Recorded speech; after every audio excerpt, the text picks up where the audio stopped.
Richards trying to scoot in there alone. It pinballs to the crease.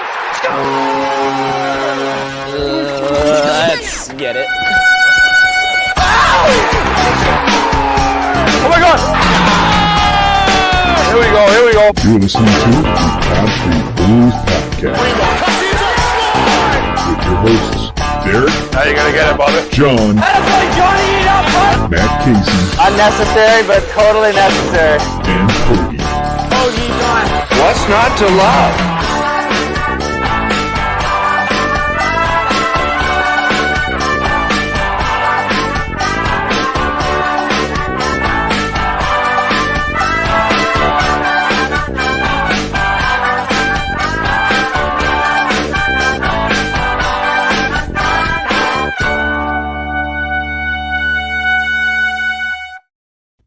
What's happening, everybody? Welcome to another episode of the Pod Street Bullies. My name is Derek. And I'm John. What's going on, everybody? And we're joined, as always, by our Matt Casey. What's up, man? How's it going, guys? Good to see you. And Hoagie. Yo, what's going on, everybody? And we have a very special guest tonight here, the voice of the Flyers, Mr. Jim Jackson. Mr. Jackson, how are you doing tonight? I got two flags to throw already on you guys.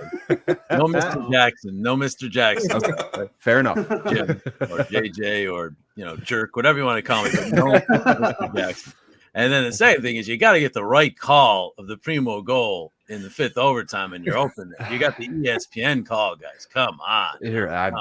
That's my fault. I fess up to that. I'm the editor. So that's on me. But, Stevie Levy did a great job. That's not a shot at him, but come on, you guys are the Pod Street Bullies. You got to have the Flyers call. All right, you're right. I'm gonna have to fix that here before the next episode starts. Credibility out the window. Screaming lunatic on that call, so I don't know how you're going to shorten it up. I'll figure it out somehow. That's what I get paid to do here. Poach the right video clips, Derek. Come on, man. I'm totally kidding. Totally kidding. I'm not kidding about the gym stuff, but I'm kidding.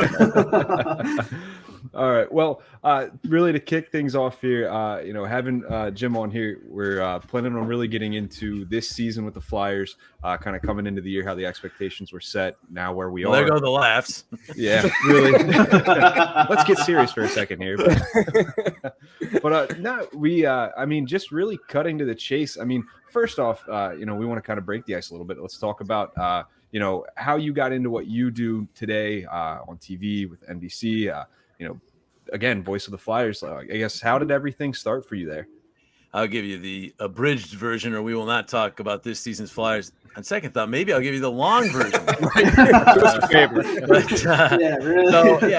I'm living my dream, guys. I'm basically doing what I wanted to do from the time I can almost remember. From the time I realized that my athletic prowess or lack thereof was not going to get me to where I wanted to get to in sports, I wanted to do something that would keep me involved with it, whether it be writing or broadcasting. So I'm doing it, and I've been doing it here in Philadelphia for 28 years. I've been doing it professionally for almost 40 years, which is hard for me to believe. And so I basically wanted to go to a good school. I went to Syracuse. I'm from upstate New York, so I went to Syracuse, which is a great broadcast school. Mm-hmm. Got out of there, went to a local radio station, literally walked in and said, hey, can I just hang around for a little bit? They let me. I then had the I'm not quite sure I'm a pretty shy guy, actually, or used to be at least. And I didn't understand when I look back at this how I did this, but I put a written proposal together for a weekend sports talk show because they were a news talk sports station, but they didn't carry any sports talk on the weekend, even though they carried sporting events. So I said, hey, you got sports talk during the week. Let's do it on the weekend. And who else to host but me? And they went for it. So I kind of created my own job. And then sports director left 6 months later. I took his job once he left.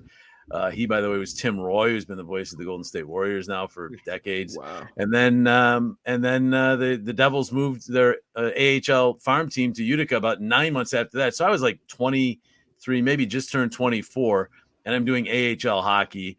And I got to do it for 6 years. Every single game the Utica Devils played in a building where my son just scored a goal yesterday. I got to see him do it at the collegiate level in the very building where I was calling those games. And then they left. They were going to leave town, the Devils, to go to Albany. Ironically, the Devils are back in Utica now, but they weren't taking anybody with them. So it was crossroads time. I had just gotten married, and I sent out tapes to Anaheim and Florida. They were the expansion teams back in 1993.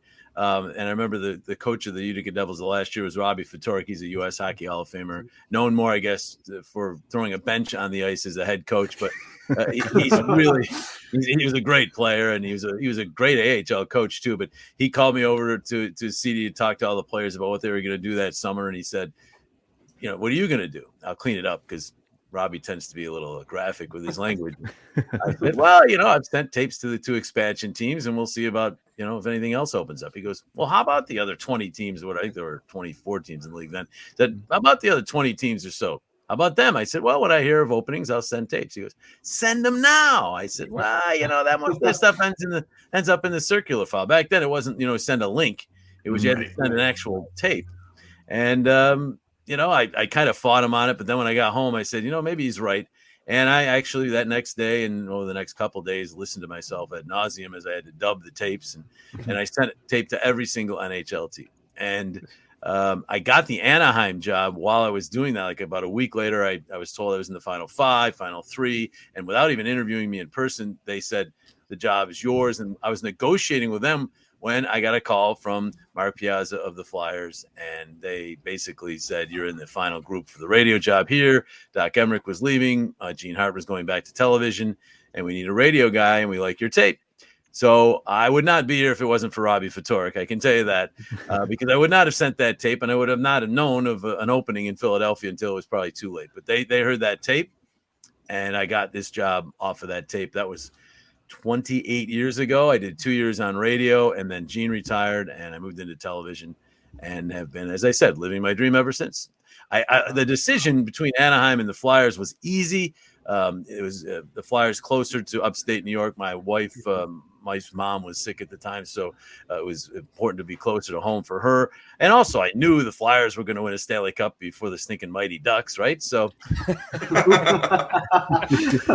was wrong on that count, but I do not regret the decision, because this organization, for the time I've been here, always attempts to, and for the most part, until not the last decade or so, we've been looking for that long playoff run. But for my first 15 to 17 years here, we went on some great runs, twice to the finals, and hopefully we're going to get back to that. But it's been a great ride, so no regrets at all. Hopefully we'll still get that parade down Broad Street with the Stanley Cup, and I just love what I do every day. I've been blessed to work with great people: Gary Dornhofer, Steve Coates, Keith Jones, Bill Clement, Brian Boucher now, Taryn Hatcher. You go right down the list, Chris Taryn. There's so many, but I mean, they're all. It's just been great. Brian Cooper's been my producer almost the entire time. Wow. So it's great to work with someone you're comfortable with. And we've changed networks. I started at Prism, went to Comcast Sportsnet, then NBC Sports Philadelphia, and but it's always been obviously broadcasting to the same people, the Flyers fans, and they've just had a ball. Wonderful. Derek, that's the abridged version. Can you guys imagine the long version? If you want the long version, you'll have to actually sign up for my broadcast coaching, because I give my detailed version there, so the kids know all the stuff you have to go through. It wasn't as easy as it sounds, believe me. There were about 5 crossroads moments. I gave you one of them, but there were about 5 of them where I was pretty much thinking maybe I'm doing the wrong thing, but I pushed forward. You always have to do that. I tell all my broadcast students: preparation, experience, perseverance. Those 3 things, you got to have them pretty much in anything you want to be successful in, but definitely in this business. To this day, I absolutely prepare as much as I ever have. There's so many more tools available to us. I constantly look to get experience in any realm, do as many things as I can do. And Lord knows, with social media, we all need to persevere more now. So, I mean, it's just those are 3 principles I've followed. And I teach all my broadcast students. Sure. So if I can upstate New York drop real quick, I went to SUNY Cortland.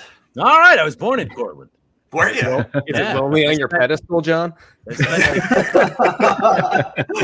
spent 6 months there, I believe. And then we moved to, my father was a veterinarian, and he practiced in Cortland, and then he became a partner of a hospital, a veterinary hospital in Utica, or near Utica. And that's where I say I'm from Utica, even though I was born in Cortland, because I spent all of my formative years there in lovely Utica. You probably remember just as much as I did, my friend. How long were you in Portland? About 5 years. But Yeah, but you were mostly inebriated. Reputation. Is that what you're saying? Yeah, you don't go to that school to study books. Yeah. Well, I went to Syracuse, buddy. So Right. you might be talking to the wrong person. My grandmother went to Syracuse. I'm from a little bit further downstate in Orange County. Okay, yeah. Syracuse is obviously known as one of the better party schools, and it's legitimate. It's a big party school. My freshman year at Syracuse I had a graduating class in high school of 73 people. And so I went to Syracuse and I had 73 people times 5 in my first class. And tens of thousands of students at the school. And it was a bit of a culture shock. I struggled a little bit that first semester academically. But then pushed on, ended up Dean's List and stuff. But there was quite a culture shock going there. It is quite a party school. The frats out of control back then. There have been some incidents, of course, and there have been some things where they are a little bit more under control now, hopefully. But for me, once I got to my second semester freshman year, it was all about WAER, the student station, and I got involved as involved as I could in that. Kept me out of trouble, and I got better. Surprisingly, my classes and grades went up as well. So that was it. But I did basketball games on the air starting my sophomore year, which not many kids are lucky enough. Usually it's held off to your junior and senior years. And I got lucky enough to get some and I'll tell you a quick story. My first game was a basketball game between Syracuse and, ironically, Utica College. And, of course, it's a throwaway game for the Orange. Utica College is kind of a patsy they put in early in the season. So none of the upperclassmen even wanted the game. And a guy by the name of Mark McVicker, who was one of the seniors who did a lot of the big games, he got the game. And he was nice enough to say, hey, why don't you do the first half? Because we all know by the second half, this game's going to be a rout. Come to find out, the Utica College Pioneers really showed up and played a heck of a game. And it was like about a 4 or 6 point game at half. And I'm really into this, right? I'm calling my first game and I'm into it. Mark was not as good. And it was a 45-second clock at the time. And they came down and it was probably 50 seconds to go. And UC had the ball. And I go, Pioneers into the front court. Mark, what do you think? Hold for one shot here? Crickets. I look over. He's literally nodding off. Oh, wow. I didn't know really quite what to do. Like, today, easy. I would have made fun of it and said, not hanging on my every word, like Larry Anderson says, right? Or like the way I phrased that question. Or I would have had, for me, I just panicked and went right back into the call. So it sounded like this. So, Mark, think they'll hold for one shot? You hear squeaky, you hear the sneak squeaking, you hear, on the floor, you hear the action going on for about 5 seconds. And then I'll go, they toss it into the right corner. So that was my very first broadcast and my indoctrination. I was really into it. My partner, for him, it was a throwaway game, but he was great the rest of the way. He supported me, and obviously he was nice enough to let me do the first half. It did turn out to be a blowout in the second half, so he was right in the end. Nice. Awesome. Well, let's if we bring it back to hockey here real quick. What else can we talk about here, guys? Yeah, I was going to say, we could talk, baseball, football. No. I did 14 years with the Phillies. I got a lot of stories with the Phillies. No, there we go. So, if, I guess we're going to get serious here for a second, but we do want to talk about how the Flyers have been playing this year. We want to talk about serious. Yes. Yeah. And getting into, I guess, what the expectations were as well, entering this season, considering the moves that were made this past offseason with Chuck Fletcher bringing in his guys, Ryan Ellis, we'll get into that as well. But, let's touch on here basically how they got to where they are. We're looking at a swath of injuries, just unfortunate events here. But we want to get into, first off, the injuries here. We're looking at, guys, Morin, Thompson, Brassard, Farabee, Hayes, Ellis, all these guys, Couturier included. Basically what I'm trying to say is, in terms of how this season's going, how much of it do you pin on injuries right now, given really the sheer amount of injuries that the Flyers have sustained? I look at the way this season has gone kind of in two waves. I don't put them in one. And when I've done a zillion of I've done a lot of podcasts, but a lot of radio interviews from out of town stations going, leading up to Flyers games. And I feel like I'm a shill if I just say it's the injuries. All right. And because every team has injuries, the Penguins have been besieged with injuries the last 2 years and have found a way to stay afloat and actually thrive this year. And they lost, Crosby and Malkin. So they lost really important people plus others. The Flyers have lost quality and quantity with their injuries this year. To say the injuries just by themselves probably is oversimplifying. But I will, before I say anything else about all the other factors, I will say this. There are few teams, the Penguins notwithstanding, that can lose 10 players. The Flyers have 10 players right now that are unavailable to them that would most likely be playing given the injuries that others have had. But, I mean, they might not have been playing if they were completely healthy, like Sam Morin might not have been playing or Tanner Laczynski might not have been playing. But they're still missing 10 guys who they expected to play some games at the NHL level this year. And they're missing their top center, their second center, and their top pair, maybe best defenseman or number 2 defenseman. Those 3 losses, Couturier, Hayes, and Ellis, have been crippling. And then you throw in that they've lost 5 centers, not only Hayes and Couturier, but of course Brassard and Brown and Thompson. So to lose that many players in one position, to lose that kind of quality, to lose that kind of quantity, I don't think there's many teams that could survive that. So I will say that's been a big part of it, especially the second wave, the second winless streak, the second slump. I think it's been COVID and injuries. And I'll get to that. Go back to the first wave, though. They weren't ever 100% this year. They had one game where Hayes, Ellis, and Couturier played. That was at Dallas. That was the first game of the season for Hayes, the last game of the season for Ellis. And Couturier was still playing, but was a shell of himself. He was already injured. So that was the only game those 3 played. They were still without some others already by that time. But back in the beginning of the season, they were at least a little more healthy. Ellis was never healthy. I'm not sure Couturier was healthy much past about the 5th game, and Hayes wasn't in the lineup yet. But outside of that, they started losing guys like Allison and Laczynski in training camp. But still, it wasn't 10 people at that point. It wasn't 5 centers. So, and early on, I mean, I was just looking at some of I'm editing together some of the highlights from the year. I do that every year, and I usually take the All-Star break or Olympic break, whatever, to do that. And and like last year, they were 7-2-2 to start. Does anyone remember the Flyers being 7-2-2 last year? No, they were 6-2-2. Seems like so long ago. Yeah, 6-2-2 this year. 8-4-2, I believe, was their high water mark as far as that was the beginning. That was the beginning of the first 10 game winless streak. But they were 8-4-2. Having played a pretty difficult early season schedule, having beaten Carolina, having given Edmonton their first loss of the year, having beaten Washington. They beat some really good teams. They gave Florida a really good game. I mean, they could have gone either way. So they were, at least in terms of the score, they were playing pretty good hockey. They were still getting outshot.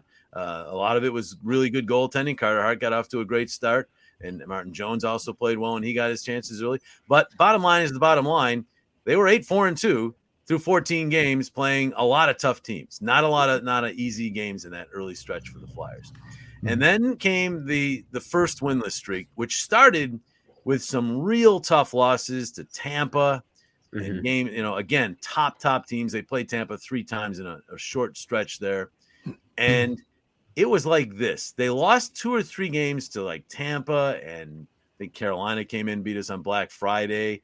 And there's another loss to a real tough team. And all of a sudden you look up and, oh my God, we've gone 4 games, 5 games without a win.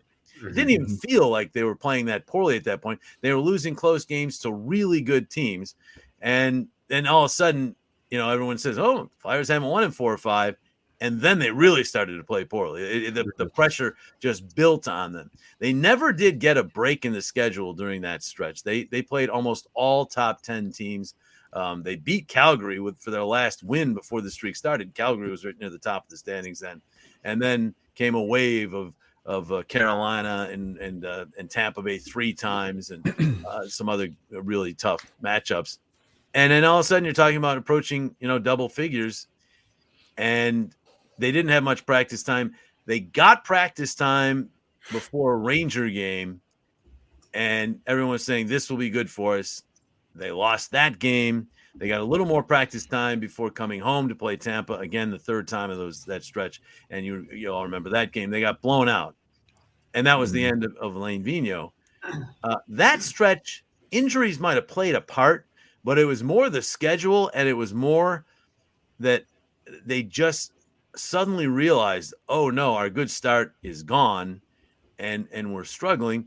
And possibly there was some stubbornness on the coaching staff to change.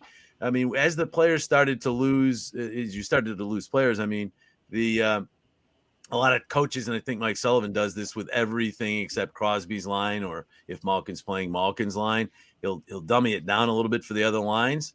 The Flyers never pulled back. They stayed with the system the way it was, and they just, with the players going down in the schedule they had, they weren't able to win games. The pressure with the moves that you guys talked about, that Chuck Fletcher made in the offseason, once that winless streak got that high, the pressure was to make a move. And that early in the season, you're not going to trade the whole team. So they fired the coach.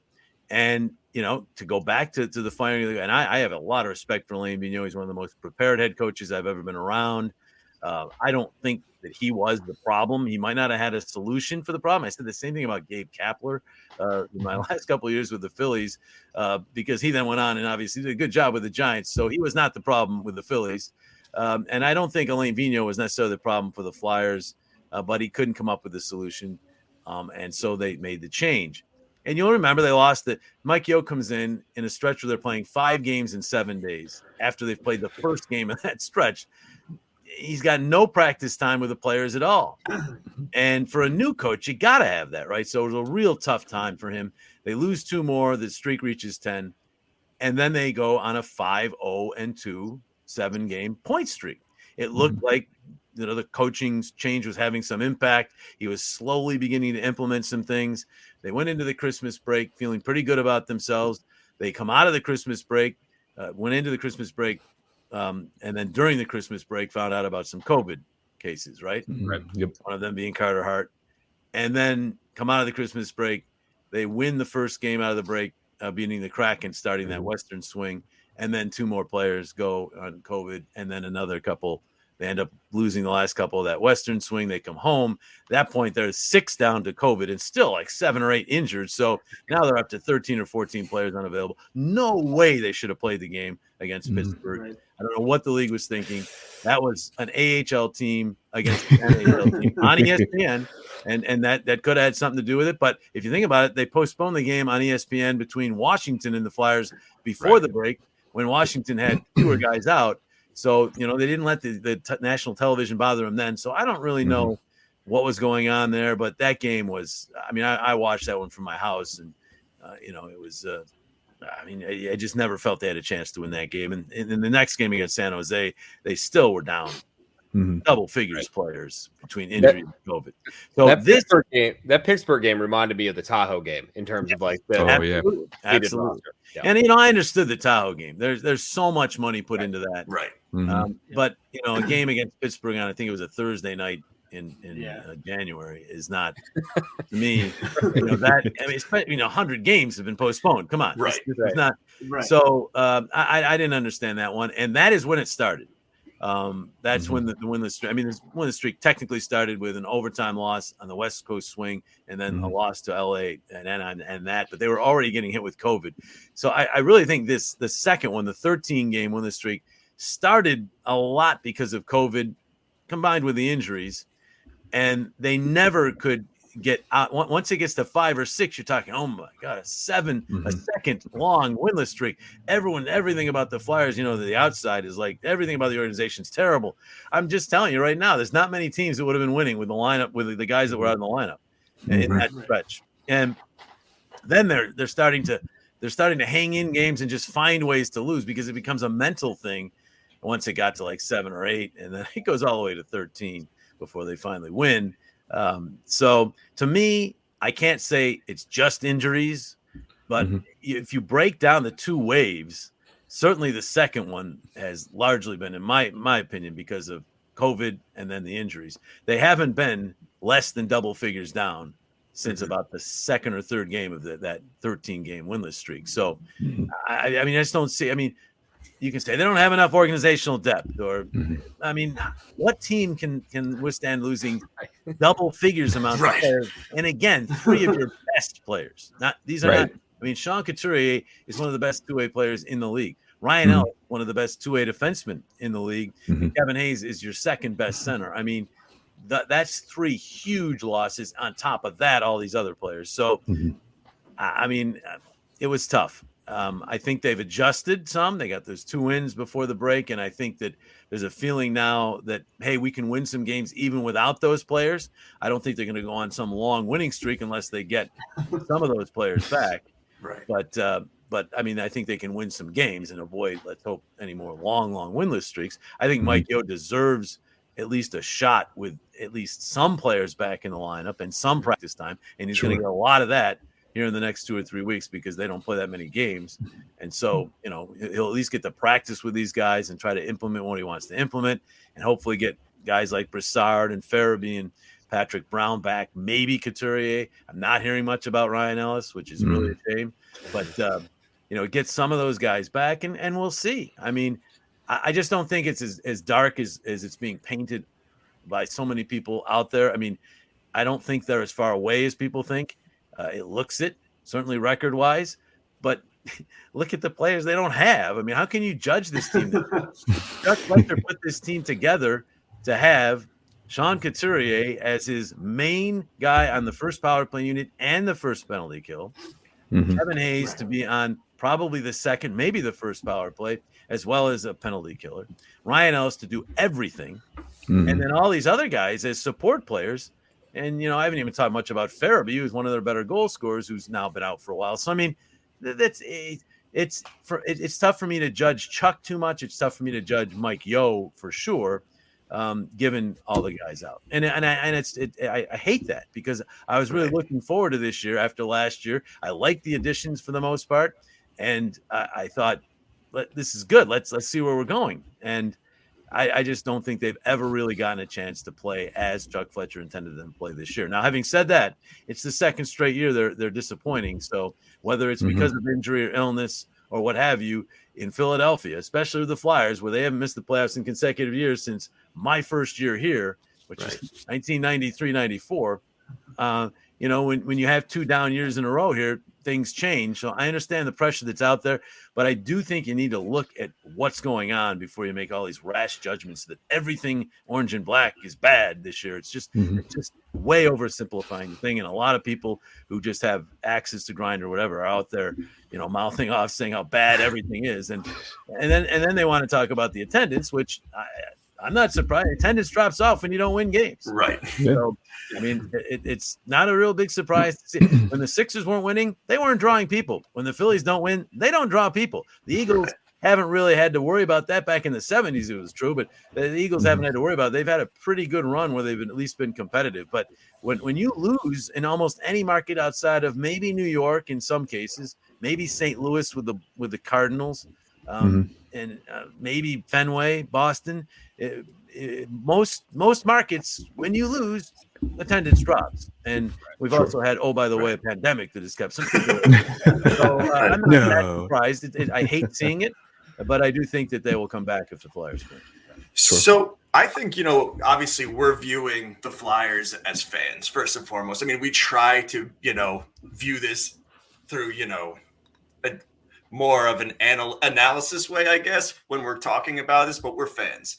And most fans, when we're watching the game, we can't just pin this on the injuries. We watch this team come out, and even the other stinky teams seem to come out with a little bit more fight, a little bit more snarl. And there's so many times, right, where you throw on a Flyer game and 5 minutes in, they're down 2 goals, and you're like, well, okay, what should I binge watch tonight? And I think a lot of they've been tied or within 1 goal in the third period in 11 of their last 15 games, and in fact, almost all the games of the winless streaks.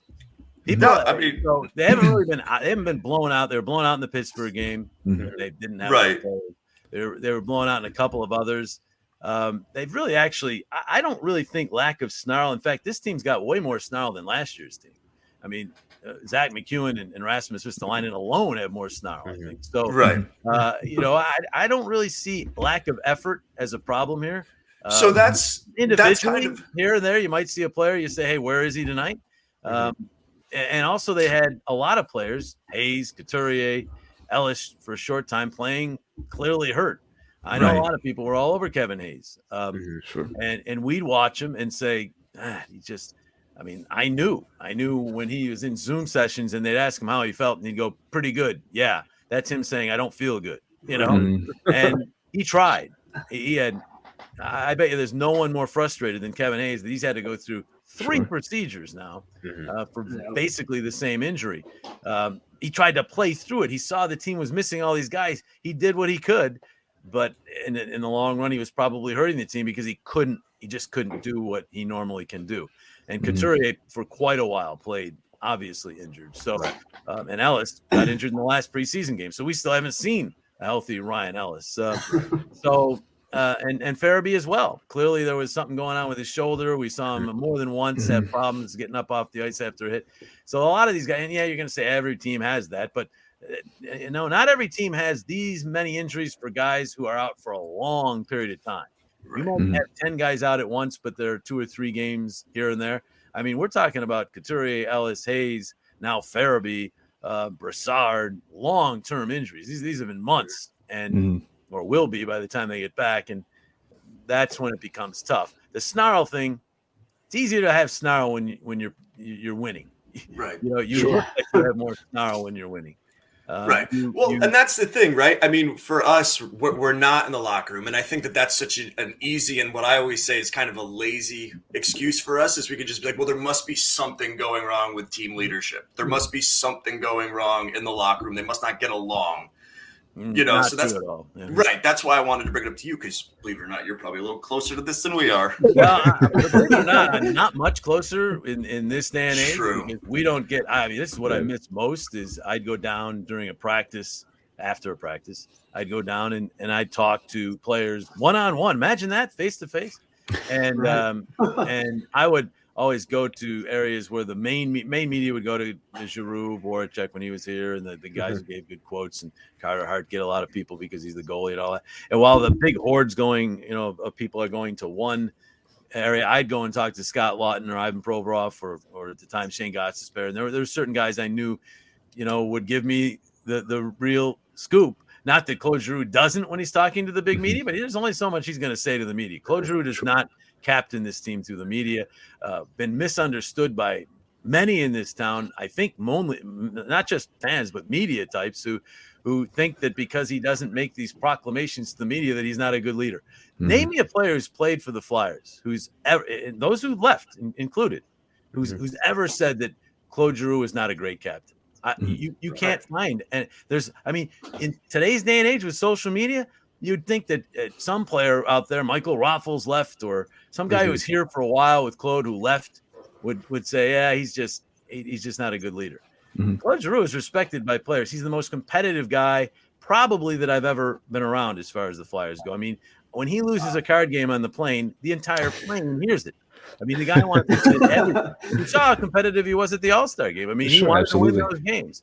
So, I mean, he is a leader. He's not a leader through the media.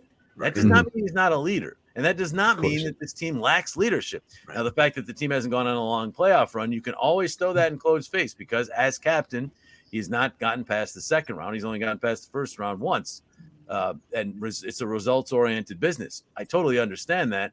But it's not because he's not doing what a captain normally does, or that his teammates don't respect him, or that there's a lack of leadership. And I also love the old, well, they got to change the core argument. What core?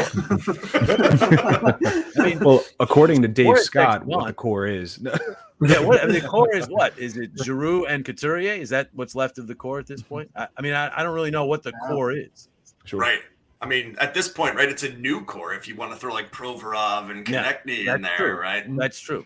But I mean, you can look at that. They're absolutely, because they're in their middle age now. People talk about, in hockey, 25 now is middle age. Connor McDavid's middle aged, and he hasn't been past the second round, by the way.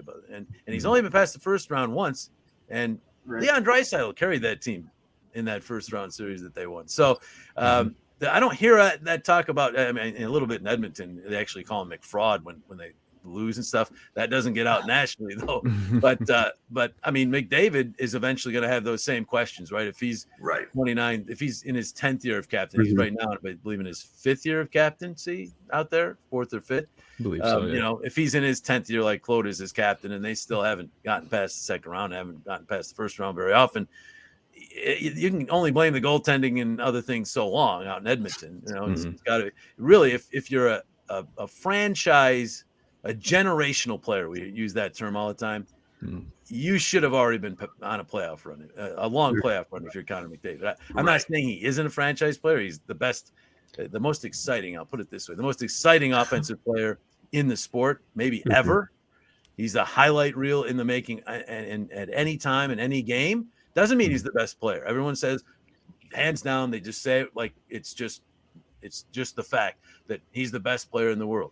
Now, I got news for you. Watch him in the playoffs. When checking gets tighter, it's a little bit more difficult to pull off those highlight reel moves. And, he turned the puck over twice last year in crucial instances, leading to goals that crushed his team in the playoffs. And, you heard a little bit about it, but not a lot. Connor does have owns some of that, just as Claude owns some of the fact that this team has not been able to go on that long run. But Claude can at least say, hey, in 2010, I was a huge part of a team that went to the Stanley Cup Finals, and he was a big part of that team. So Absolutely. But, he can say that. Connor can't even say that. He hasn't been past the second round his entire career. Hey, Jim. It's just this whole thing about snarl. You brought that term. That makes me snarl a little because there is no lack of snarl. Way to go, John. I tend to be the one that does that. Yeah, when you aren't winning, it doesn't look like you have snarl. This team has more sandpaper this year than they did last year. I thought that was one of the key elements they had to add. And for a while, it didn't look like Chuck was going to address it. And I remember doing some of these shows maybe about – I'm not sure when the Ristolainen trade happened. When did that happen? The draft. Right, day 2. That happened early. Yeah, and then the forward, they didn't add a forward with sandpaper, right? And I thought that was something they really needed. They ended up getting McEwen right before the season started, and that to me has been a really he's big for this team, and he makes everybody else play bigger. I don't think that's an issue. I really don't, John. I think that lack of ability to score has been the biggest problem for this team. I mean, they are near the bottom. If you take away the first that 6-2-2 start or whatever. They're almost at the bottom outside of maybe Montreal in terms of goals per game. Right. Yeah, it's hard to win games when you're scoring 2 or 3 goals every night. The pressure builds not only on the forwards and on the scoring part, but on the goalies. Right. And that's what happened last year a little bit, and it broke. The goalies broke. So far this year, fingers crossed, Carter has really held firm, even though the team hasn't played great in front of him. So you hope that he can, in the second half, hold on and be as good as he's been pretty much all year. And I think this team's capable of having a winning second half. Can they make the playoffs? Doesn't look like it because the East is it's kind of like top half and the bottom half. Would take a epic collapse from Boston or Pittsburgh. Boston's looking good for a collapse right now. You think so? I think so. I don't like the way they're playing, but you just parlayed pretty well into what something I wanted to talk about was, we're, from a Twitter universe standpoint, a fan standpoint, it's all doom and gloom right now, even though we've won the last 2 games. Looking back at last year and then comparing it to the team this year, even though the records may be and similar and at least our feeling of doom and gloom is similar, are we a step closer to getting on the right track, or are things still status quo in your opinion? Yeah, I mean, I wish I could give you an answer if I'd seen this team play whole. Last year, they got hit with COVID and had a big downturn, never really recovered, but they were not beset with as many injuries as they have been this year. Long-term key players. So I thought last year's team was what it was, and they had to make changes, and they did. Now, this year's team, I don't know. I've seen Chuck's press conferences. I've had a long conversation with him. I don't know what he can do. First of all, they don't have a ton of cap space. They may create some if Giroux leaves, if Van Riemsdyk, if something happens with his situation, if Ristolainen isn't re-signed, maybe suddenly they have some cap space. But as of right now, they don't have a ton. And I know, if you've created something, you put a lot in, and Chuck put a lot into creating this team for this year, and you never get a chance to show it off, there's probably at least got to be some part of Chuck that wants to see this team next year with some changes. You're going to, obviously, every season you have some. But, want to see Ryan Ellis. I want to see Ryan Ellis. What does that do to the defense score? We know what Matt Niskanen did to the defense score. It made it a solid 6. And I hear people say, well, Matt Niskanen is not that good, and neither is Ryan Ellis. Well, they're both very good players. Matt was, and Ryan is. it's not necessarily just how good they are, it's how they fit, and then the dominoes fall and everything kind of falls into place. Justin Braun could be playing the position he should be playing. And then maybe with Cam York now playing up here and hopefully staying up here, you can flesh out that defense core so that it is a six that you're very comfortable with. And then obviously in the middle with the centers, if Couturier and Hayes are back, it clearly, if Morgan Frost continues to use this time, it's been a slow process, but if he continues to use this time and he's starting to show signs, guys. It's really slow. I understand that, but he's starting to show signs. If he suddenly gets it, and every coach, every scout I've talked to says this about Morgan, that he's the kind of guy that the minute you give up on him, he's going to come back and burn you. They all have this unbelievable confidence in his talent. I can understand why fans and podcasters, media members are getting frustrated with him because it seems like, man, he's had all this chance. Well, he's played 48 games in the NHL. It's not really as many games as we think. And he's still young. So if he takes this time and establishes himself and he becomes maybe the third line center, then you're talking Couturier, Hayes, and a good Frost. And then who knows, on the fourth line, Patrick Brown's a very good fourth line center, to be honest with you. He would be fit in there, or Brassard goes to the wing, or Brassard becomes your fourth line center, or Nate Thompson. He's not going to come back, I don't think, this year. But, there's Scott other options. too. Yeah, well, Scott Lawton, I actually like Scott on the wing better, but Me too. yeah, he's had to. Yeah. I like G better on the wing too at this stage of his career. But again, with all these injuries, they're in the middle right now. So, Right. But, that's what I'm saying about where, are we a step closer? I mean, if we saw him, we'd know by now. We're more than halfway into the season. If we saw him even close to health, but we really haven't seen him that close to health since the very beginning of the year. And even then, like I say, there was no Hayes. Right. Ellis was already hurt before the season even started, and Couturier shortly thereafter. So very frustrating because we all want to see answers. We all want to see improvement mostly. And I know it's very unsatisfying for fans, for any of us who follow the team, Right. to say, well, it's the injuries. And it's not just the injuries, that they clearly could have hung in there better. Maybe the coaching decisions could have been a little bit different in the, maybe AV could have gone into more of a trap and sat back and, tried to win games 2-1, 3-2. And, but I still think the overlying factor is the absences. And it does sound like I'm being a shill. It does sound like a cop out. There's no way Chuck Fletcher can get in front of a microphone and say it's because of the injuries. There's no way a coach can say it's because of the injuries. It's a coach's job to coach the players he's got. That's not really what he should be saying. Although Mike, I think, has done a good job of throwing that in there once in a while. Keep in mind, guys, we are missing a lot of people. But they can't. I mean, from a PR standpoint, I think. But me just being someone who's watching this team, I can say it. And people can say it's because I'm not paid by the Flyers.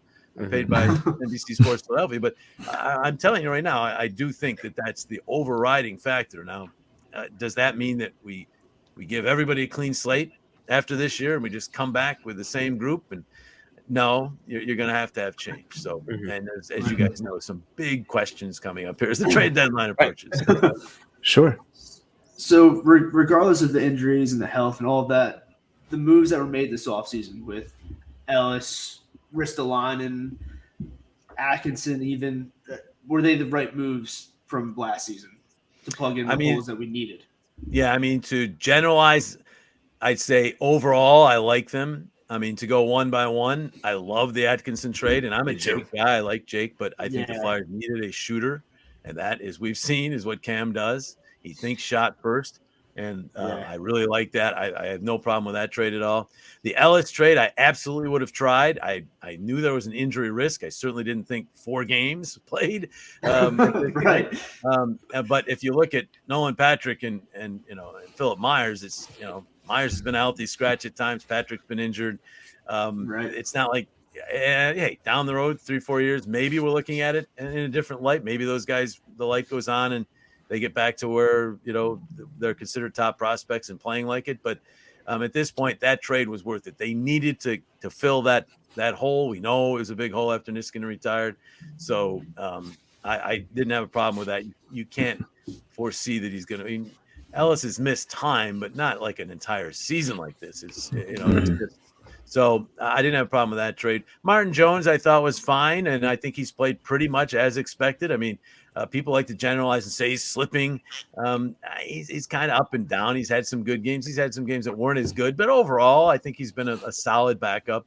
Ristolainen is an interesting one. My partner, as you guys probably know, if you watch the games, Keith Jones loves him, and I do like him too. Maybe not as much as Jonesy, but I do love what he brings to the team. I can tell you from up above when I'm watching a game, when I'm watching the home games, and now we're on the road again. I can see the effect he has on a forechecker. You can visually, if you guys watch games from up high, if you're ever at the Wells Fargo Center and you're up high in the press box or in a seat in the upper level, you can see how he affects the speed of the opponent's forecheck. They don't want to go in there. They just don't. I mean, he's a mean sucker. He really is. And he takes this perverse pleasure in putting people on their derriere. So I do think that's an element that the Flyers needed. But I do think they gave up a lot. So, you're talking about, first round pick and another, and, some would say Robert Haig was a hitter too. He's not as fearsome as Ristolainen. But I mean, that was a big give up there, especially if they don't re-sign him. I mean, to give up that much for 1 year of a player. So that one, that one's, I like the player, but maybe they gave up a little more. And then you have to throw in the ghost trade, I think, as part of that trade. Right. So that was quite hefty a price they gave up there. But in general, he went out, and I had like a list of things I thought the Flyers needed to accomplish. And once they got Zach McEwen, which was kind of after the season started, after camp started, at least move, I thought that he had plugged all the holes I had, to be honest with you. Right. A shooter, a top pair defenseman, a rugged, solid defenseman, a guy who up front stirs it up and has a physical presence in McEwen, backup goalie. And then they threw in Brassard as a depth pickup too. So I really didn't have a problem. I thought it was a good offseason. That's why my expectations were really good this year. Right. And they got off to that start, 8-4-2 at that point with the schedule they had faced, without Ellis for most of those games, Hayes for almost any of them, I believe. And with the Couturier starting to not look like Couturier, I was pretty satisfied at 8-4-2. And then came the 10-game winless streak, and it's never really been the same since. Sure. Right. Now, moving forward here, we've spent all this time now talking about the injuries and the effect that they've had on this team. There's going to need to be some fixes made to this team moving forward if we want to even fast forward into next season. Top of your priority list, Jim. What are we looking at in terms of the fixes that need to be made? That's a tough one, Derek, because, I mean, I don't know. We have a half season to play yet. I don't know if Ryan Ellis is coming back this year. If he comes back and plays really well for 20 games, 25 games, and we're pretty confident he's going to be next year Ryan Ellis right from the get-go, that's going to take care of my biggest need. They still need to get somebody to play with Ivan Provorov. Yeah. And, Matt Niskanen. And I got to give – I don't hear a lot of people give the organization a break on this, but no one saw his retirement coming, right? Right. Oh, absolutely. They expected him to play at least one more year and maybe even sign on and play more. So the fact that they were caught last year, people say that Eric Gustafson was that wasn't a signing to replace Matt Niskanen. It's just to have the defenseman moving. But, I mean, he didn't replace him. He had time, I suppose, but not as much time as he expected to have. And then they went out and did it. They got Ellis. So they replaced him, and we've seen him for 4 games. So, but if he comes back and plays, that's one need that I can check off. That's already taken care of. If Giroux leaves, it's what is the saying? You don't realize what you've had until you lose it or whatever. Cinderella. Right. This guy has been one of the all-time best Flyers. All right. He is absolutely the point. The numbers already indicate that. Right. He has more assists than anybody in the league in the last decade. Anybody. I mean, unless Crosby just caught him. He had a slight lead on Crosby, but I mean, that's anybody. That's in a 10-year period. Right. you saw, and I know nationally he has this respect, but I don't always get the feeling locally he has that same kind of respect as being a potential Hall of Famer, not just Flyers Hall of Famer, NHL Hall of Famer. Might not be quite there because he's not at 1,000 points and all that. Certainly a playoff run, a cup would help that part of the equation. And in fact, a cup would make him probably right up there with Clarkey. Right. Right. Fan base, Sure. popularity, Clarkey and Bernie, and because a championship does that in any market, but especially here, if they win a cup after 40 some years without a cup, it's going to be coming up on 50. It's going to be, they're all going to be heroes, right?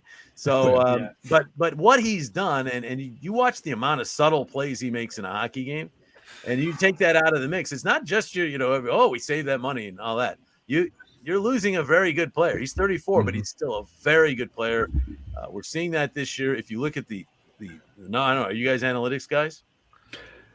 Nah, Not really. If you look at them, if you look at the analytics, I test. I test analytics. yeah, I'm an eye test guy myself, but I do look at analytics. Charlie O'Connor does a great job of disseminating the analytics for you.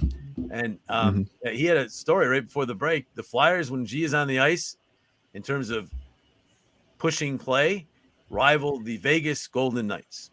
When G is not on the ice, the Arizona Coyotes. Oh, Jesus. Yikes. That is an unbelievable one-player difference right there. So I did see that. Yep. yeah, I mean, he's been that good. The backup, the underlying numbers show it.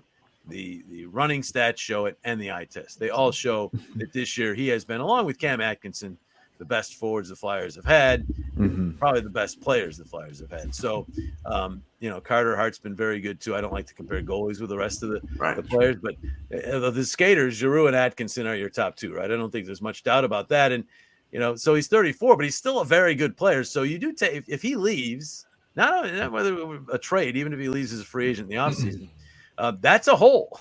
People like to think that the guy's 34. Well, he's not, he's declining and it's not that big. Well, that's still going to be a hole. He does a lot for this team. He's done a lot more than he needs to do this year because of the injuries, but he does a lot. So that's that Derek would become one of my. They're going to have to replace in some ways all the things that Giroux does: face-offs, running the power play, just being a creative player at all times, his determination, all that stuff. And that's not going to be easy to replace.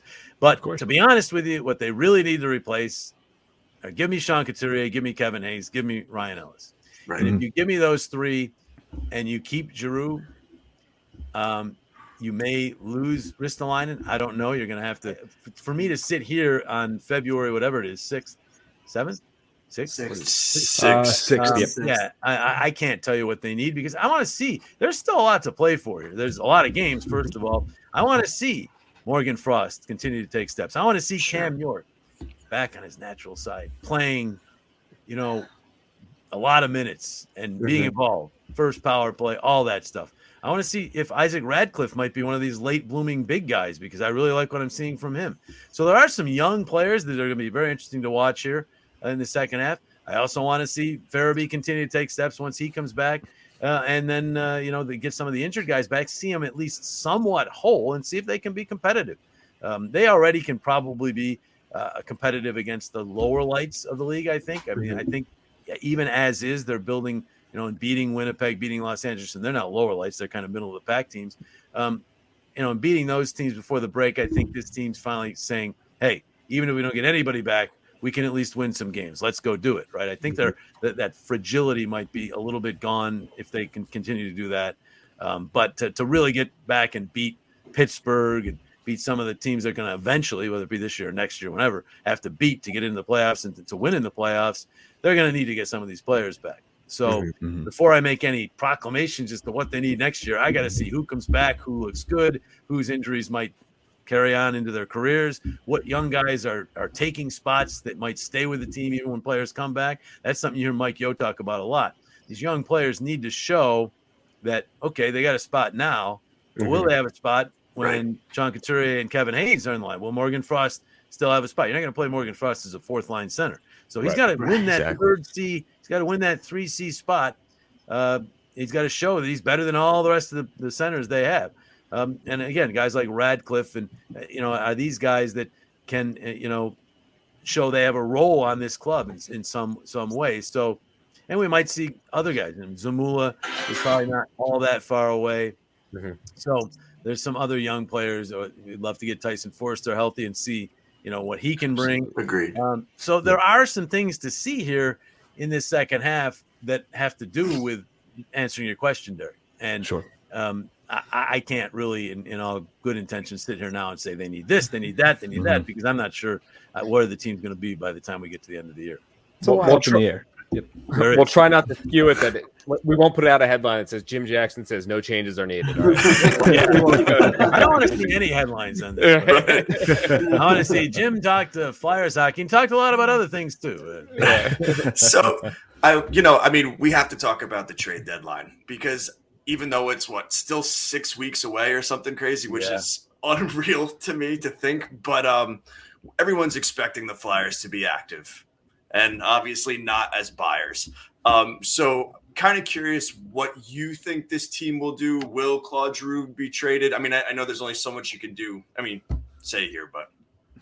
Well, I mean, that decision is closed, right? Right.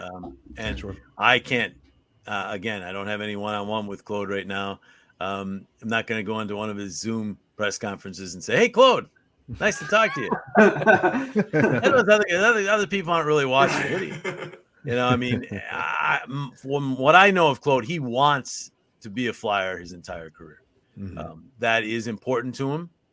But I also know this has been a very difficult season, and he's getting bombarded with people. You can bet he's being bombarded from some of his friends from around the league that are playing on other teams.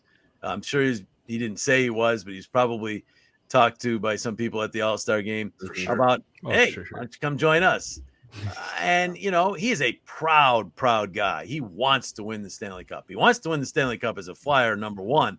But at 34, he might be saying, maybe I don't have enough time left now for it to happen here in Philadelphia. He also might say, hey, maybe I leave, they make a trade, help themselves, and I come back. Now, we always hear that. It doesn't usually happen, does it? No. They go somewhere and then something happens and they end up going there or going somewhere else. But it has happened a couple times. And, so there's that option too. Certainly his value continues to go up. The MVP of the All-Star game, the way they play at the All-Star game really has nothing to do with the way we normally play hockey. But it still doesn't hurt that he was the MVP of the All-Star game. But more to what I was talking before about the fact that the underlying numbers are so strong for him this year. You see him when you watch. You guys talk about the eye test, how hard he plays almost every night. He's right up there at the top of my list of the hardest working players on the team. And I mean, these scouts, the GMs, they see this. They know how much he could mean. I mean, Boston might need him in that role to bring that scoring depth. Colorado, for crying out loud, I don't know if they have any needs, but I keep hearing their name. So apparently they need Claude Giroux. I mean, I don't know if they need any players the way they're loaded, but Right. But there's all these teams, and he's probably hearing all these things. His agent certainly is, and it's got to be tempting. So I know he wants to stay deep down, or did. I should say wanted. That was when we always talked. He was very proud of the fact that he was one of the longest tenured, now is the longest tenured athlete in Philadelphia, and that he's climbed all these charts as a Flyer, second to Bobby Clark now in points and in so many other categories, number one in power play points. So that means something to him, and so this would not be an easy decision for him. I know league wide, because it's a great story, right?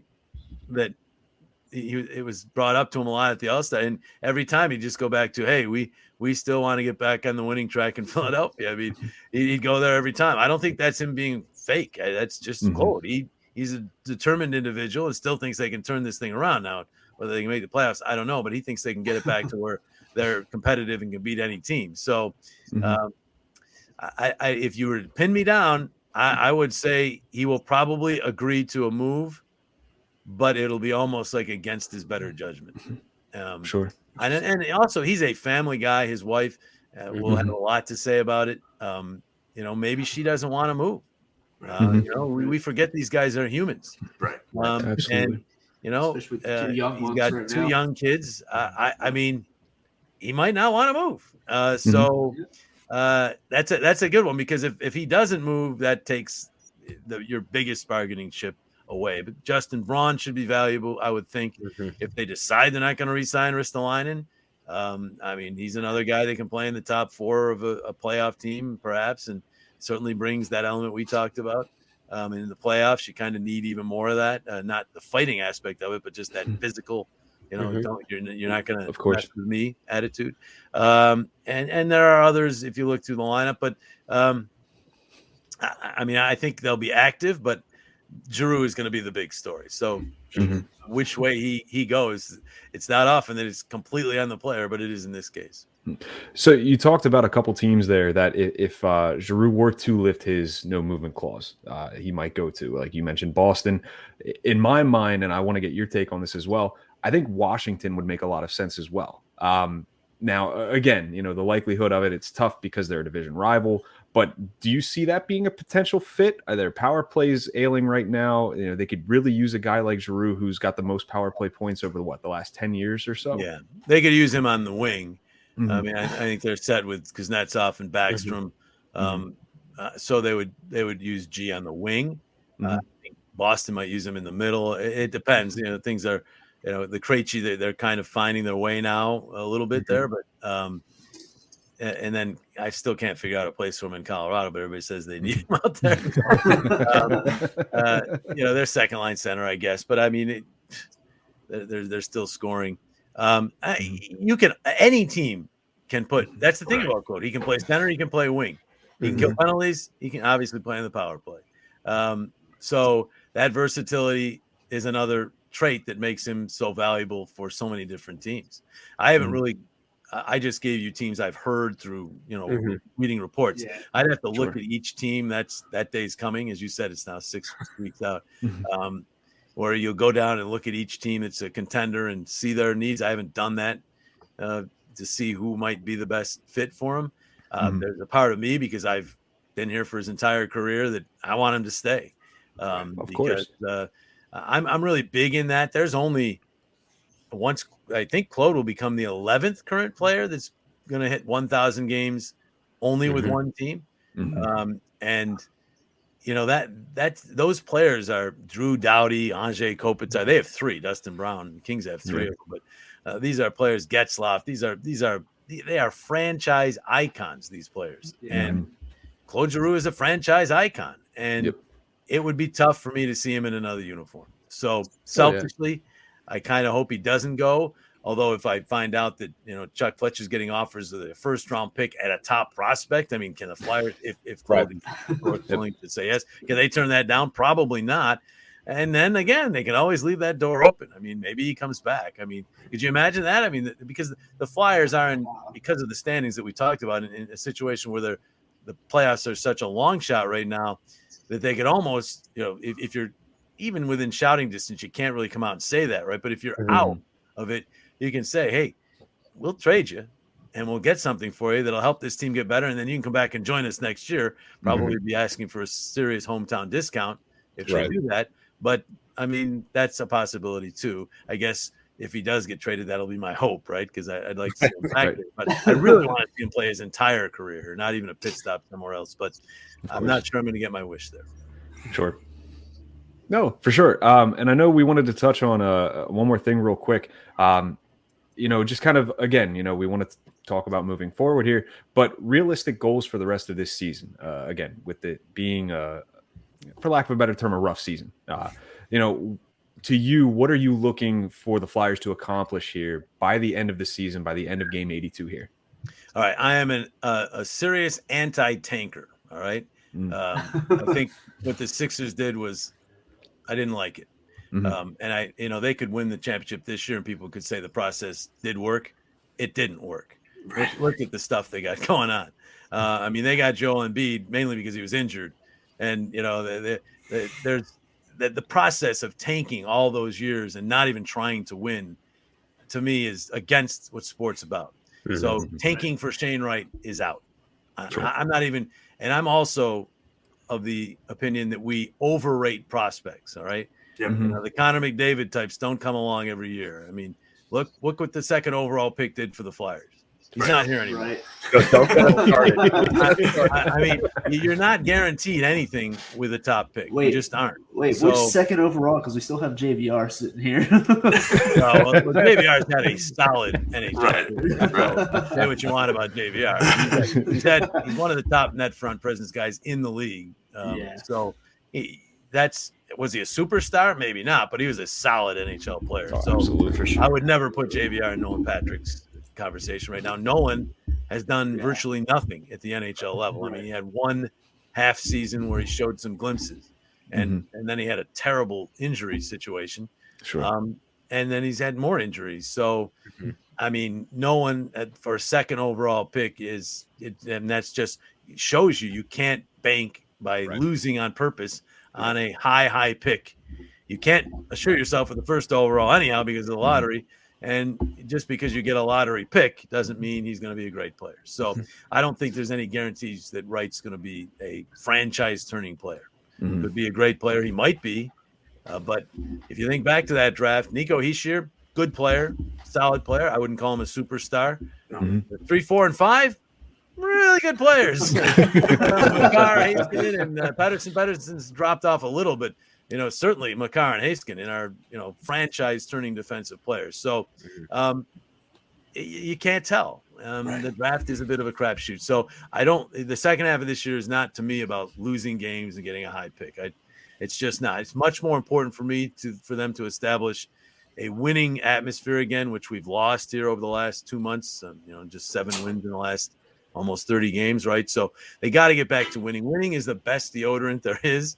When you win, everything else seems better. I mean, it really does. I mean, it's just like how everyone's piling on when they lose. When you win, the social media goes too far in the other direction, right? There's no doubt. But I'd rather have that at this point. I'd rather have them go too far in the other direction right now. But I mean, if they win and are, I'm not saying, a 10-game winning streak. I'm just saying if they're a competitive winning team, no more long winless streaks. I think that will help the culture. So that's one goal. I already mentioned the other goal. I want to see these young players. I want to see them in bigger roles or at least significant roles. Cam York already has one. I think he could have even a bigger role moving forward. I'm not Keith Yandel's situation. I don't know if he keeps playing every game. If Ryan Ellis comes back, I would be disappointed if Cam York is sent down. Let's put it that way. Right. Now, I don't think it's anything we have to worry about, unfortunately, because I don't think Ellis is even close. But Sure. So they might not have to answer that question. I do want to see Cam York play a lot. I really think the guy's a good player and can show a lot. It already has, but I think can show even more if put in the right situations.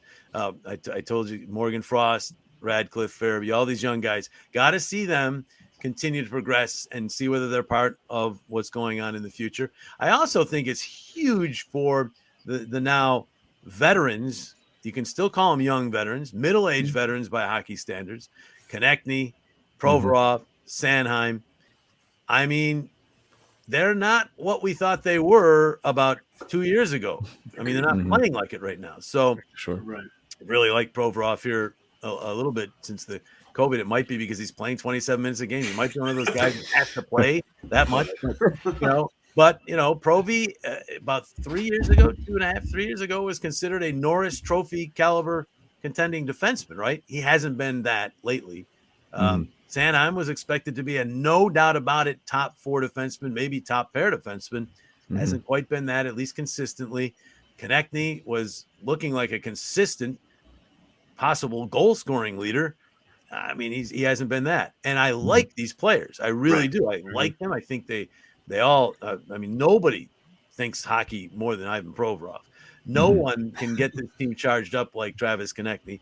And no one in his on games looks like an effective mobile defenseman more than Travis Sanheim. When he has his legs going, he's a major force out there. We just need to see it more. So for those players, this is, I think, audition time for the management moving forward because, they have not taken that step. And the real frustrating thing for me about this team in general, and the part that I think we forget about is they went from November of 2019 to the pause in March of 20 with the second most points in the NHL. That is a long stretch. That's not a streak. That's over half a season, well over half a season, where only one team in the entire league had more points. And that team was basically this team last year, right? Made big changes in this last offseason. But still, if you want to talk about that core, the Konechny, Provorov, Sanheim, Giroux, Couturier, Carter Hart, that, if you're calling that the new core, that team was one of the best teams in the NHL for 4.5 months. So where did that go? I mean, it didn't work under Alain Vigneault. If you want to say it was the message grew stale, I don't know how in such a short period of time with all the things going on with the pandemic, how anything could get stale because everything was always changing. But now you have another voice in there with this group. Where did that go?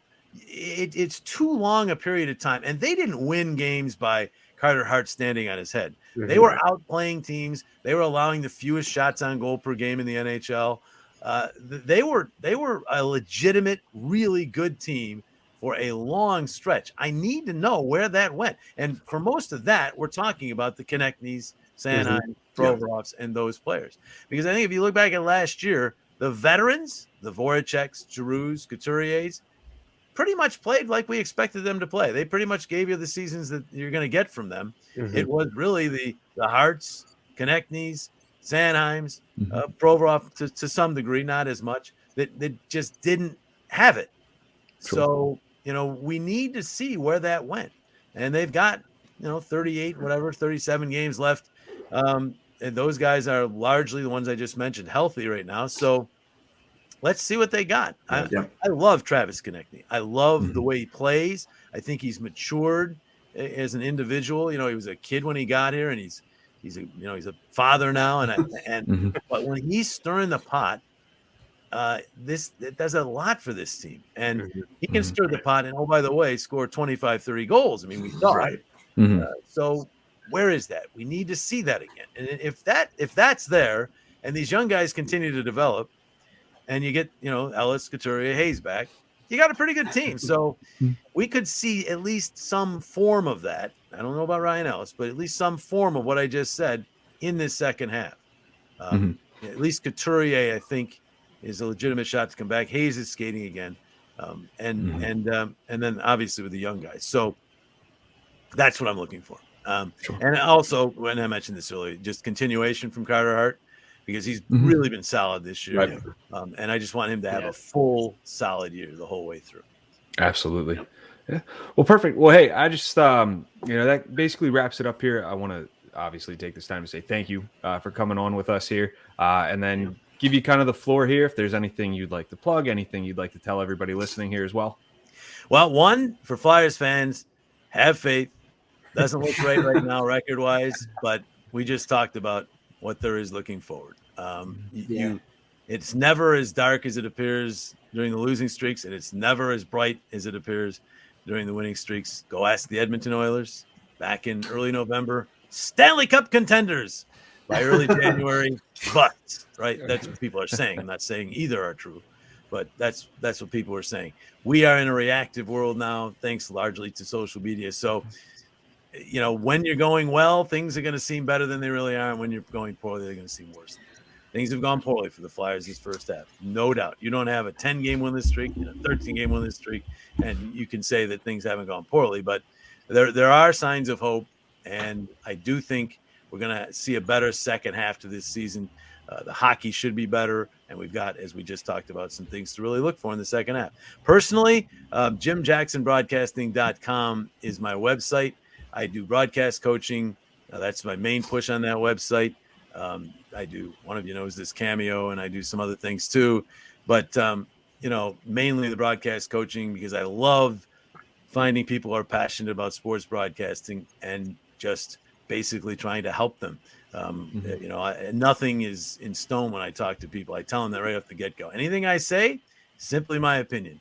And then I'm there. I'm willing to be their mentor for the rest once they sign up for the rest of their their broadcast journey. So check that out. I do continue to do classes during the season, not quite as heavily. Obviously, the schedule's a little busy, but I still fit the sessions in.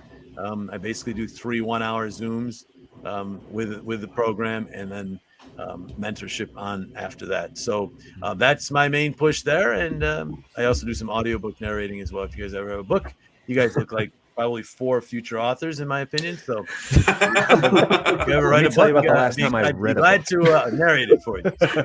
Yeah, I mean, Derek's won't be hard. See, spot, run. I'm more of a picture book type of guy, you know. So See, spot run. All right, there we go.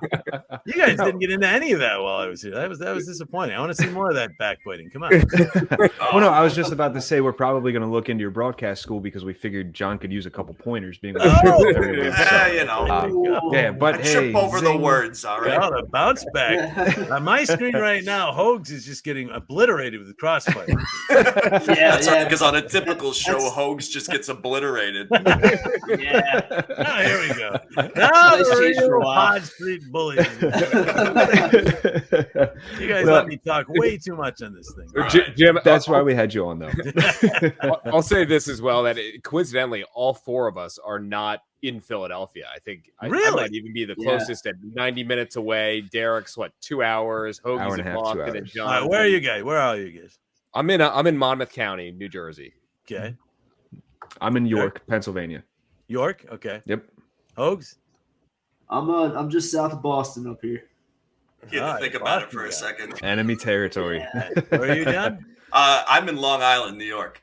Oh, okay. Well, you're all Northeasterners, though. Right. Right. But Yeah. it's all, I have the NHL package through FiOS, and anytime it's on there, you're like, oh, it's a crapshoot. Is it going to be the Flyers broadcast or the other I know, I don't the other broadcast?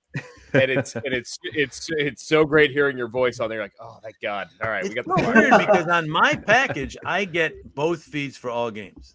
Really? Yeah. There's some games where you do, some games where you don't. Yeah, I hear that from my family members who are Right. around the country and stuff. Mhm. And I'm like, I don't get it. I mean, I obviously get a special package because I work for the league. So Right. Mhm. well, not for the league, but I'm covering the league. So I get, even when I'm in, let's say, for instance, now because some of the ESPN games on Hulu are not on broadcast television. Mhm. I don't even bother going to Hulu or ESPN Plus. I use my package because I can watch even the Flyers in their market. There's no blackouts with the package I have.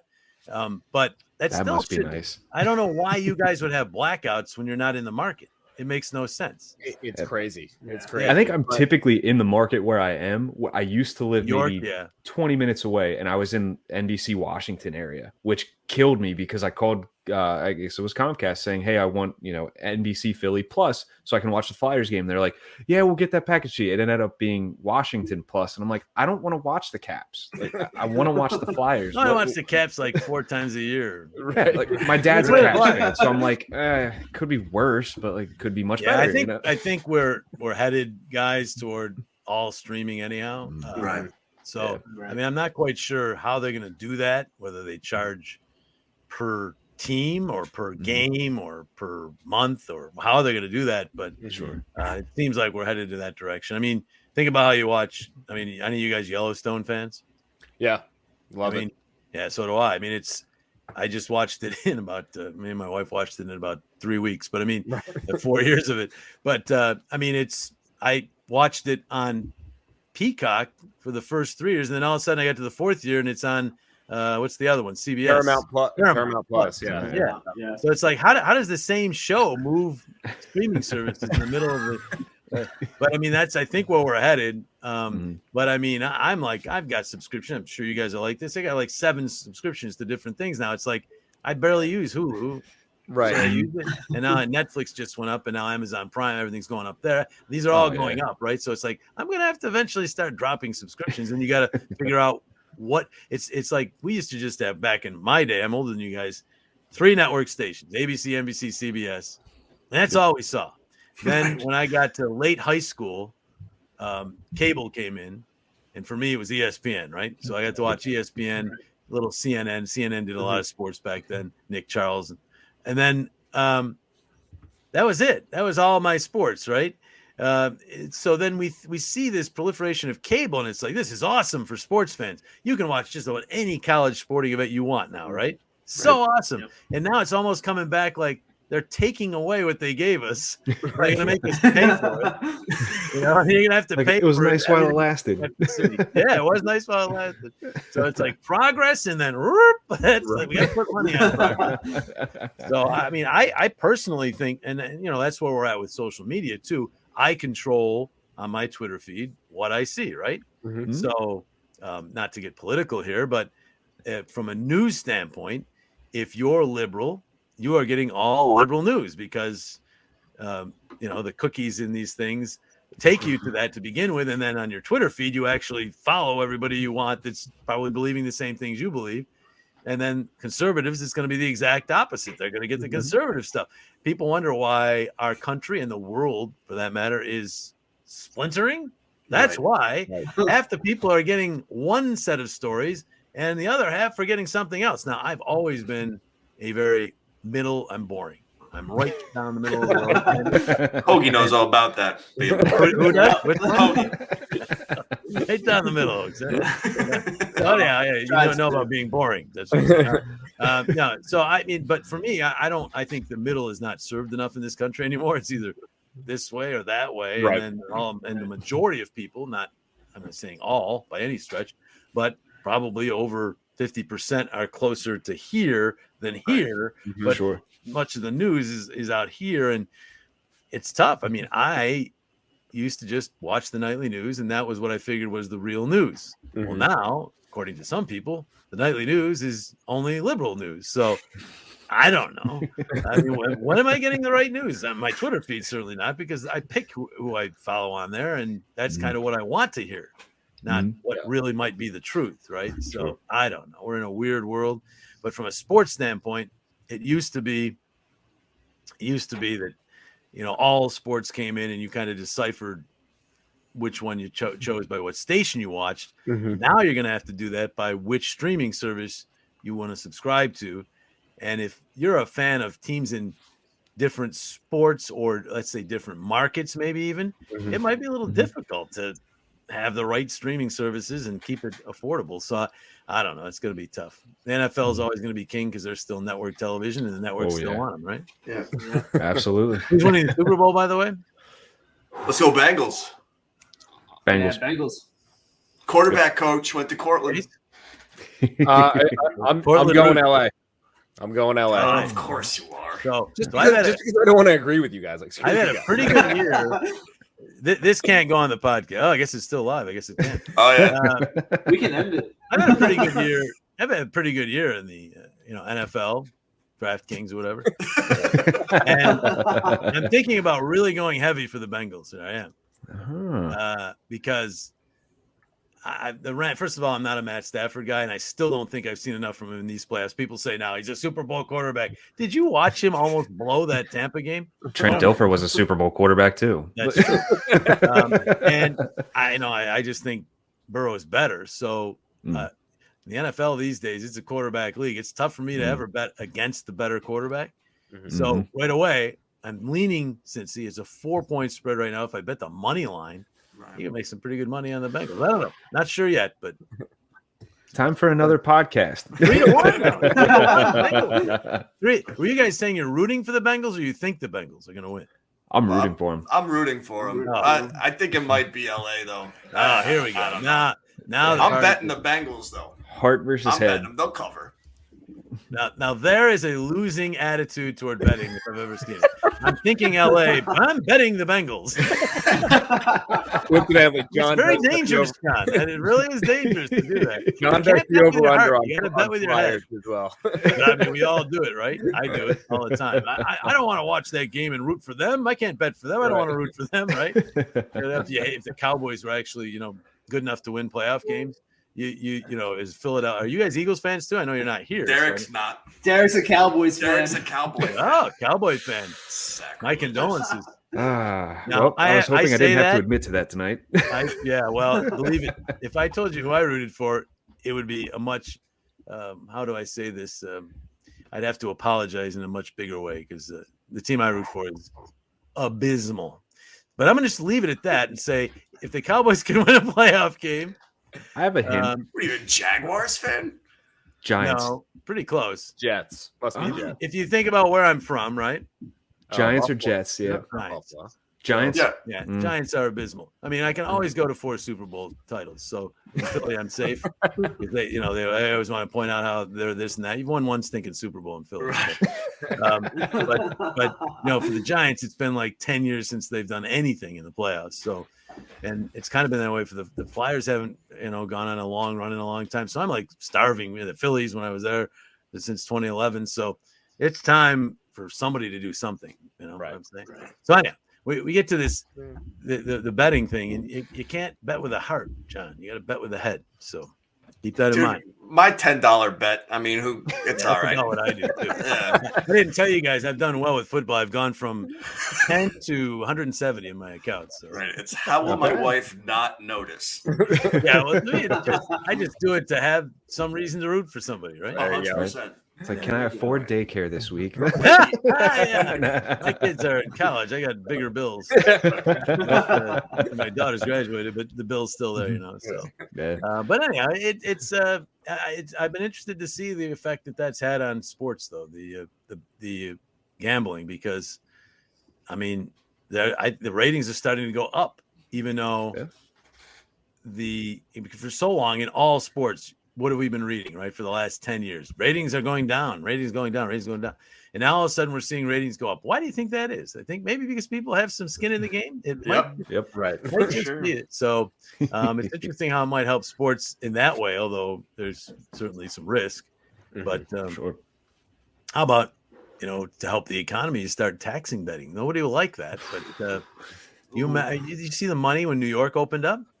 Oh, New York State? Yeah. Mhm. The money that was generated in the first month, God, that would help the Unbelievable. economy. It really would. That debt might go away in a couple of years. But that's it. I'm done. Perfect. Again, we just want to say thank you for coming on the podcast, sharing some time with us, and talking about our favorite team. And then otherwise, Hoagie, let everybody know where they're going to be able to find you, man. Pod Street Hogs. Spoken like a true wet blanket, Hoagie. Well done. Matt Casey. Pod Street Casey, CASCY. And John. How did you guys all get together? It started with John and I. Tinder. Yeah. I got a lot of lines, but I'm not going to use any of them. John and I used to write at Philly Sports Network, and we both got together one night. We're like, we want to do a podcast, and the one thing that brought us together were the Flyers, and we decided why not. And then Hoagie came on as a guest one time. We did a thing where you answer a question about what the episode was last week. Hoagie got it. He came on. Ended up being a fill-in when John had his second. I had my first child. And then Matt Casey came along too, and we decided we're going to make this a 4-man podcast, and it just kind of grew from there. It's been an adventure. How long now?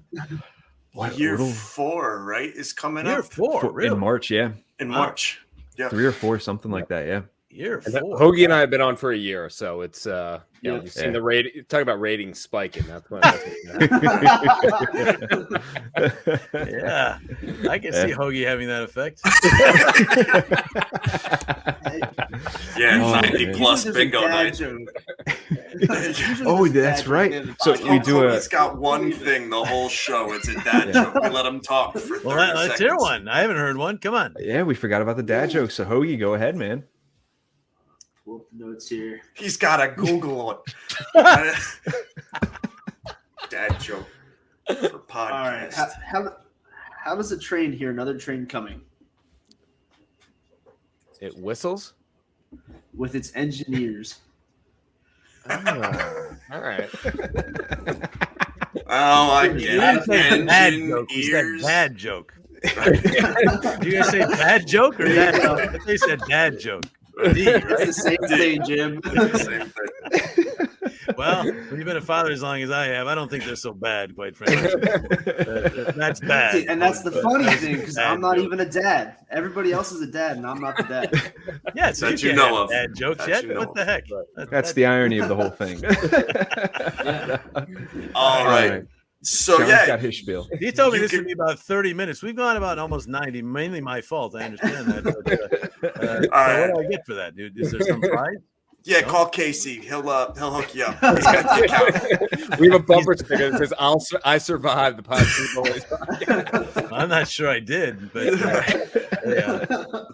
talked about a lot of different things. But I kind of thought we were done here with this last part, and I looked up and saw live. We're still live. This is good. Right. Yeah. It stays We can on always until edit we're it if done. need be. What's that? So we Yeah, can you- always edit it if Yeah, need be. you can edit off ever since we stopped talking hockey, as far as I'm concerned. I was just shooting the what with you guys. but Right. whatever. But yeah, so you can find this podcast on all your various podcast listening receptacles, including Apple Podcasts, Spotify, Amazon Music, Spreaker, Stitcher, Deezer, a lot of YouTube. That hurts. And I mean Pocket Cast. I'm pitching a new one. Pocket Cast. Ooh, Pocket Cast. Give me Pocket some- Pocket Cast, there we Cast. That's go. a nice one too. You listen right from your pocket. There you go. There you go. And if you're looking for a new place to listen to this podcast, just Google it. We'll be there. Yeah. Google Aside from that- anything, it works. Right. Aside from that, I'm on Twitter at Pod Street Bob. John's on Twitter at Pod Street Gove. All of us here are on Twitter at Pod ST Bullies. But until then, we've got one game to look forward to, or two games, I guess, both against Detroit. And other than that, guys, Jim, again, thank you, and we'll catch you next week. Sounds good. Bye guys. now. Thanks for having me.